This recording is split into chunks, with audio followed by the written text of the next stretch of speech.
నమస్తే రమగారు. నమస్తే జయ. రమగారు, అశ్విని దేవతల కథలు చాలా బాగుంటాయని విన్నానండి. ఎన్ని చెప్పుకోవచ్చండి? ఎక్కువేం రావు, 2-3 కథలు వస్తాయి. అంతేనా? ఇన్ని ఎక్స్పెక్ట్ అన్ని చేయొద్దు. ఎక్స్పెక్ట్ సరే. ఉంటాయి కథలు.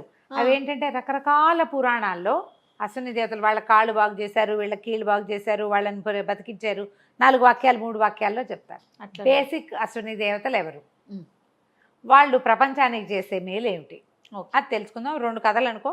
ఉమ్, అశ్విని దేవతల గురించి ఓ కథ ఇప్పుడు చెప్తాం. మనం బేసిక్ కథ ఇదివరకు విన్నాం. సూర్యుడు తన భార్య అయిన సౌమ్యాదేవితోటి ఆవిడ గుర్రం రూపంలో తిరుగుతుంటే ఆయన కూడా గుర్రం రూపంలో ఆవిడ దగ్గరికి వెళ్ళి ఆమెను ఓదార్చి ఆమెతో కొంతకాలం గుర్రంగానే విహరించినప్పుడు కలిగిన సంతానం అశ్విని దేవతలు. అందుకని వాళ్ళు గుర్రపు ముఖాలతోటి జన్మించారని చెప్తారు. కవల పిల్లలు, ట్విన్స్. దేవ వైద్యులు, వైద్యం వాళ్ళ తాలూకు ప్రత్యేకత. అయితే మంచి భోగలాలసత్వం, గొప్ప సరదా అయిన వాళ్ళు చాలా యాక్టివ్, చిలిపి వాళ్ళు. ఒకసారి ఏమైందట, తమాషా పేర్లు కూడా, నాసత్యుడు దసరుడు. నాసత్యుడు ఒకడు, దసరుడు రెండోవాడు. వీళ్ళిద్దరూ కలిసే ఉండేవాళ్ళు. ఇంద్రుడితోటి ఏదో చిన్న గిల్లి గజ్జా పెట్టుకున్నారు. దాంతో ఆయన ఏం చేశాడు, హవిర్భాగాలు లేకుండా చేసేసాడు వీళ్ళకి. మామూలుగా దేవతలు మనకు తెలిసిందే, మన మనుషులో దేవతల పైన ఆకాశంలో స్వర్గంలో ఎక్కడో ఉంటారని చెప్తాం. వాళ్ళకి ఆహారం ఏమిటి, వాళ్ళకి జరామరణాలు ఉండవు. మనకి మళ్ళీ వృద్ధాప్యం ఉండదు, మరణం లేదు, తర్వాత సంతానం కలగదు, అలాగే ఉంటారు. వాళ్ళకి బలాన్ని ఇచ్చేది, వాళ్ళు మనకి వరాలు ఇచ్చేలాగా చేసేది ఏమిటంటే భూలోకాల్లో మనం చేసేటువంటి యజ్ఞయాగాదులు. యజ్ఞంలో ఒక ఆజ్యం నెయ్యి ఉంచుతారు. ఆజ్యం ఉంచి ఫలానా ఇంద్రాయ ఇదన్ నమమ, విష్ణవే ఇదన్ నమమ, అగ్నయే ఇదన్ నమమ అని ఇలా హవిర్భాగాలు హవిస్సుని ఇస్తారు. ఈ అగ్నిలో వేసేటువంటి ఆజ్యము వాటి వల్ల పుట్టేటువంటి శక్తిని భాగాలు చేసి దేవతలకి పంచబడుతుంది. ఆ హవిర్భాగాల వల్లే వాళ్ళకి శక్తి వస్తుంది, వాళ్ళ బలం అది. దేవతలందరికీ హవిర్భాగాలు ఉంటాయి. ఆ హవిస్సులో భాగం అన్నమాట. అయితే ఈ సూర్యుని కుమారులైన ఈ అశ్విని దేవతలకి ఇంద్రుడు ఏం చేశాడట, మీరు ఇట్లా కొంటెతనం వేషాలు వేశారు కాబట్టి, ఇట్లా నాతో అమర్యాదగా ప్రవర్తించారు కాబట్టి మీకు హవిర్భాగం లేదు. చాలా కష్టంలో ఉండేవాళ్ళు వాళ్ళు. అయ్యో మాకు హవిర్భాగం లభించట్లేదు.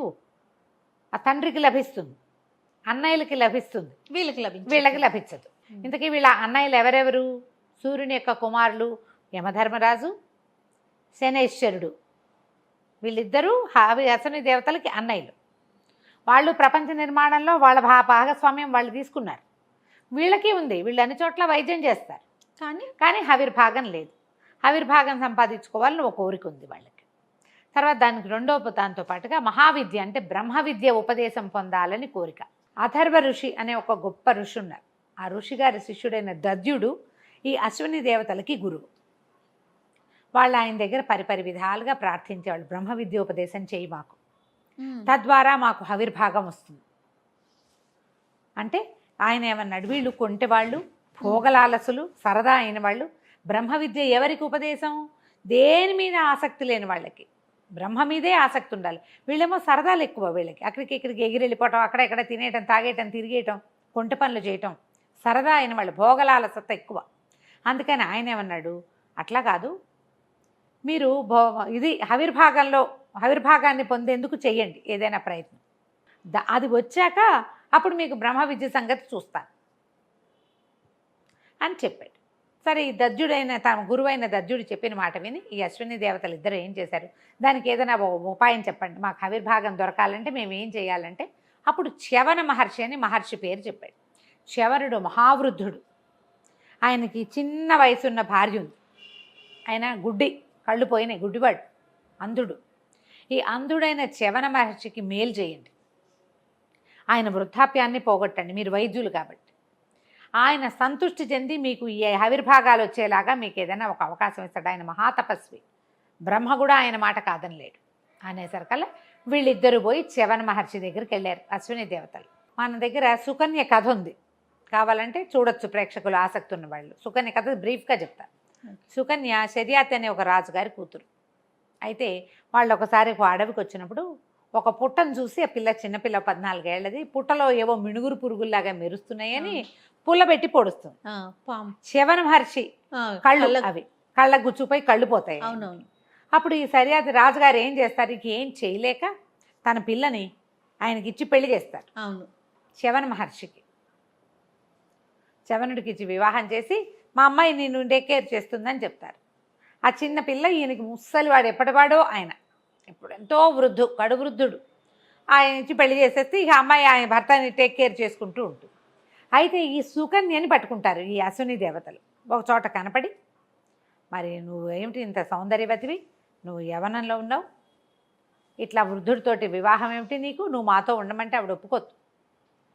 పతిభక్తితోటి, నేను పతివ్రతని, రాజపుత్రికని, నేను ఇట్లా దుర్వ్యవసాయాన్ని నేను చెయ్యను అని చెప్తే ఆమె పాతివ్రత్యానికి సంతోషించినట్టు సంతోషించి వీళ్ళు శవన మహర్షి దగ్గరికి వెళ్ళి ఆయనని తమతో పాటు తీసుకెళ్ళి ఆయనకు ఒక మంచి రసాయనం, ఏమంటారు దాన్ని, వృద్ధాప్యం పోయేటువంటి రసాయనాన్ని ఇచ్చి ఆయన్ని తమలాంటి సౌందర్యవంతుడిగా నవయువకుడిగా తయారు చేశారు.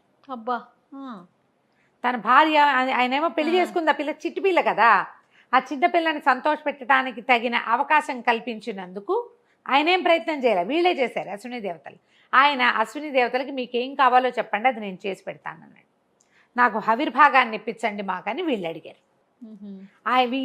వీళ్ళు చేసిన ఉపకారానికి ప్రత్యుపకారంగా శవన మహర్షి ఒక అద్భుతమైన యజ్ఞం చేసి ఆ యజ్ఞంలో హవిర్భాగాలని అశ్విని దేవతలకు ఇచ్చాడు.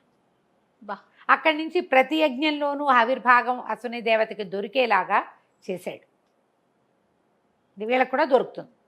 సరే, ఈ మీన్ టైము, ఈ సమయంలో ఏమైందట, ఇంద్రుడు ఈ వీళ్ళ గురువు ఉన్నాడు కదా, అశ్వినుల యొక్క గురువు దద్యుడు, ఆయన దగ్గరికి వెళ్ళి బ్రహ్మ విద్యోపదేశం చేయమని అడిగాడు.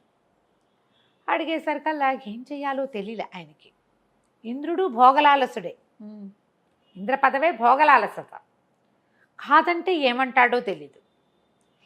బాగా ఆలోచించి సరే కౌపీనధారివిగా నమిత్పాణివిగా ఇట్లా దండం పెట్టుకుని అంజలి వదలకూడదు, నువ్వు వినయంతో వస్తే బ్రహ్మ విద్య ఉపదేశం చేస్తానన్నాడు. సరే ఒప్పుకున్నాడు ఇంద్రుడు. కౌపీనధారిగా వచ్చాడు, చేతులు జోడించుకుని వచ్చాడు. కౌపీనం అంటే మిగిలిన వస్త్రాలు ఆభరణాలు అన్నీ తీసేసి కేవలం గోచి మాత్రమే వచ్చాడు. బ్రహ్మ విద్యోపదేశం అయిన తర్వాత ఈయన ఏం చెప్పాడంటే, నువ్వు ఇతరులను హింసించకూడదు, ఇతరుల మీద నీ తాలూకు ప్రజ్ఞాపాఠవాలు చూపించకూడదు, నువ్వు వినయశీలిగా ఉండాలి అని బోధ. అంటే మనం ఇప్పుడు ఇంత విద్యోపదేశం చేశాక అబ్బాయి దీన్ని ఫలానా చోట వాడు, ఫలానా చోట వాడద్దు అనేదో చెప్పాలి కదా గురువుగా. చెప్పేసరికల్లా ఇంద్రుడు తిరగబడిపోయాడు ఆయన మీద.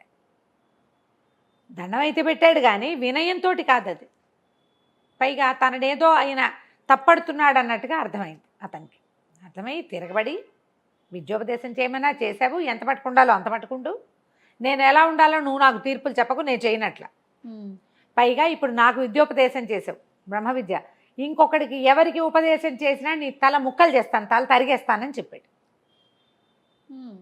తల నరికేస్తాను, నీది ముక్కలుగా నరుకుతాను నీ తలని, నువ్వు ఇంకొకడికి బ్రహ్మోపదేశం చేయటానికి వీల్లేదు అని చెప్పి వెళ్ళిపోయాడు.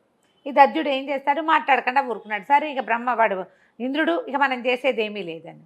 ఈ ఇంద్రుడు వెళ్ళిపోయిన కొంతకాలానికి హవిర్భాగాలు పొందిన అశ్విని దేవతలు ఇద్దరూ ఆ హవిర్భాగాలు పొంది ఆ యజ్ఞంలో కూర్చుని ఉండేసరికల్లా మెల్లిగా వాళ్ళకి ఆ భోగపరాయణత్వం తగ్గిపోయింది. ప్రపంచానికి మేలు చేయాలనే ఉద్దేశం ప్రబలింది, ఎక్కువైంది. అంతకుముందు వాళ్ళలో ఉన్న కుంటితనం అవన్నీ పోయినాయి. అదే పోయి ఇంకా మనకి ఇది వచ్చింది, ఇక మనకి బ్రహ్మ విద్య రావటమే ఆలస్యం. బ్రహ్మ విద్యోపదేశం చేయమని తమ గురువుని ఆశ్రయించి వెళ్ళారు. వాళ్ళు వెళ్ళటమే కౌపీనధారులుగా వెళ్ళటమే గురువుగారి దగ్గరికి. ఆ విద్యకి ఎలా వెళ్ళాలో అలా వెళ్ళిపోయారు. వెళ్ళేసరికి ఈయన పడ్డాడు ఇరుకులో. ఇప్పుడు ఏం చేయటం? ఇంద్రుడు ఏం చెప్పాడు, ఎవరికి బ్రహ్మ విద్యోపదేశం చేసినా వెంట నరుకుతానన్నాడు. నరికేశాక ఇక నేను చేసేది ఏముంది? అది పైగా ఇంద్రుడికి వీళ్ళ మొహమే గిట్టదు, వీళ్ళకి చేశామంటే అసలు ఒప్పుకోడు. దాంతో అతనికి ఏం చేయాలో తెలియక దద్యుడు, నాయన మీరు పద్ధతిగా ఉన్నారు, భోగపరాయణత్వం తగ్గిపోయింది, పైగా మీకు హవిర్భాగాలు కూడా దక్కుతున్నాయి, మీరు మంచి వినీత వేషధారులుగా ఉన్నారు, అన్నీ బాగున్నాయి, కానీ నేను కనుక ఇలా ఏమైనా చేశానా వాడు ఇంద్రుడు వచ్చేస్తాడు, ప్రతిజ్ఞాభంగం అవుతుంది, ఎవరికీ చెప్పను అని చెప్పా. ప్రతిజ్ఞాభంగమైనా పర్వాలా, కానీ ఇక నేను బతికుండనే ఆ తర్వాత అనేసరికల్లా వీళ్ళలో ఈ దశరుడు భలే చురుకు. ఏమన్నాడంటే, మనం ఒక పని చేయొచ్చు, మనకు వచ్చిందే వైద్య విద్య, మనం వైద్యం కోసమే పుట్టాం, ఓ పని చేద్దాం, ముందు గురువుగారి మెడ నరికి ఒక గుర్రం తల పెడదాం. ఓరి గురువుగారి తల తీసుకెళ్ళి గుర్రానికి పెట్టేద్దాం. ఈ మన బ్రహ్మ విద్యోపదేశం గురువు అశ్వముఖంతో నేర్చుకుందాం. మనం అశ్వముఖంతో మనకు చెప్తాడు. ఇంద్రుడు వచ్చి మెడ నరికేస్తాడు, అశ్వముఖం పోతుంది. గురువుగారి తల మన దగ్గర ఉంది, గుర్రానికి పెట్టాం, అది తీసుకొచ్చి ఇక్కడ అంటిద్దాం. బాగుందిగా? సరే ఒప్పుకున్నారు. ఒప్పుకున్నాక చక్కగా చిన్న ఆపరేషన్ చేసి గురువుగారి మెడ ఉత్తరిచ్చేసి తీసుకుపోయి ఈ దద్యుడి మెడని ఒక గుర్రానికి పెట్టి గుర్రం మెడ తీసుకొచ్చి ఈయనకి పెట్టారు. పెట్టేసరికల్లా ఏమైంది, ఈయన ఉపదేశం మొదలుపెట్టాడు. ఎప్పుడైతే ఇంద్రుడికి ఇలా గుర్రపు సకిలింత వినపడిందో, ఏం జరుగుతోందని చూసి, ఓహో నేను వద్దన్నానని తన ముఖంతో కాకుండా గుర్రం ముఖంతో బ్రహ్మ విద్యోపదేశం చేసినాడు. 2 గుర్రం మొహాలున్న వీళ్ళిద్దరికీను ఆ తల ఉత్తరించకపోతే నా శక్తి అవునా అని ఆయన వచ్చేసాడు పరిగెత్తుకుంటూ. వీళ్ళకి విద్యోపదేశం పూర్తయింది. ఇంద్రుడు వచ్చి మెడ నరికేశాడు. అతికించిన మెడేగా. గురువుగారు పడిపోవటం ఏమిటి, వీళ్ళు పరిగెత్తుకుంటూ వెళ్ళి ఆ గుర్రాన్ని చంపేసి ఆ తల తెచ్చి ఈయనకు పెట్టి గుర్రం తల తీసుకెళ్ళి దానికి పెట్టేశారు. గుర్రానికి గుర్రం బతికింది, గురువుకి గురువు బతికాడు. ఎప్పుడైతే ఇంత తతంగం జరిగిందో బ్రహ్మదేవుడికి తెలిసిపోయింది ఈ కథ అంతా. తెలిసి ఇంద్రుడిని కేకలేశాడు, ఇది తప్పు. అశ్వనులకు బ్రహ్మ విద్య ఉపదేశిస్తానని దద్యుడు చెప్పాడు. అతను చెప్పిన మాట అంటే మరి నాకు చెప్పిన ఇది నాతో ప్రతిజ్ఞ, నాకు చేసిన ప్రతిజ్ఞ మానేశాడు కదా, అశ్వనుల ప్రతిజ్ఞ ఎట్లా నిలబెట్టుకుంటాడు దద్యుడు అని అడిగాడు ఇంద్రుడు. అశ్వనుల కోసం ఈయన ఒక ప్రతిజ్ఞ చేశాడు. అశ్వనులు ఎట్లా ఉన్నారు, వినీత వేషధారులుగా వినయశీలుగా ఉన్నారు. నువ్వు గురువు దగ్గరికి పంగనామాలు పెట్టడానికి చూసావు. నువ్వు అతని దగ్గర బ్రహ్మ విద్య నేర్చుకుని గురువు ఆజ్ఞ నిర్వర్తించాలి. నువ్వు ఎప్పుడైతే ఆజ్ఞ నిర్వర్తించకుండా నువ్వు వినయశీలిగా ఉండు అని అన్న మాటని నువ్వు ఎప్పుడైతే నిరాకరించావో ఆయన గురుత్వం పోయింది, నీ శిష్యత్వం పోయింది. నీకోసం చేసిన ప్రతిజ్ఞ నిలబెట్టుకోకపోయినా పర్వాలా, కానీ వినయశీలుగా మీరు ఈ పని చేయండి ఆ తర్వాత నేను చేస్తానంటే వాళ్ళు ఆ పని చేయడానికి పోయారు. పాపం అక్కడికి వెళ్ళారు, శవనుడిని మెప్పించారు, ఆవిర్భాగాలు తీసుకున్నారు. బ్రహ్మ విద్యకి వ్యక్తులు ఎలా ఉండాలో అలా ఉన్నారు. కాబట్టి వాళ్ళ కోసం చేసిన ప్రతిజ్ఞ నిలబెట్టుకోవటమే దద్యుడు కరెక్టు. మరొక్కసారి నువ్వు ఈ ప్రయత్నం చేయటానికి వీల్లేదు. ఇంకా అశ్వనుల ఆవిర్భాగం జోలికి నువ్వు రావద్దు అని చాలా గట్టిగా కేకలేసి వాళ్ళని లైన్లో పెట్టాడు. ఇంద్రుడిని లైన్లో పెట్టేశాడు బ్రహ్మదేవుడు. ఈ అశ్విని దేవతలు ఆ తర్వాత ఎన్నో విచిత్రమైన పనులు చేశారు. ఎన్ని రకాల పురాణాల్లోనో వాళ్ళు వచ్చి కాళ్ళు లేని వాళ్ళకి కాళ్ళు పెట్టినట్టు, మెడ లేని వాళ్ళకి మెడ పెట్టినట్టు, లోపలున్న గర్భస్థ శిశువుని ఏమాత్రం ఇది లేకుండా బయటికి తీసినట్టు, అలాంటివి ఎన్నో సంఘటనలు చెప్తారు. ఏ పురాణమైనా చెప్పేటప్పుడు ఈ అశ్విని దేవతల సంగతి ఒక మధ్యలో కనపడుతుంది. అశ్విని దేవతలు వచ్చి ఈ పని చేశారని. ఈ అశ్విని దేవతల సంతానమే మనకి మహాభారతంలో చూసేటువంటి నకులుడు సహదేవుడు. వీళ్ళిద్దరూ మహా అందగాళ్ళట. అశ్విని దేవతలు చాలా కర్రముఖాలు కానీ మహాద్భుతమైన సౌందర్యం కలిగిన వాళ్ళు. ఇలాంటి కథ చెప్పబడుతుంది అశ్విని దేవతల గురించి. కథ కంచికి మనం ఇంటికి. నమస్తే. నమస్తే. సుమన్ టీవీలో మీ పర్సనల్ అండ్ బిజినెస్ ప్రమోషన్స్ కోసం కింది నెంబర్కి కాంటాక్ట్ చేయండి.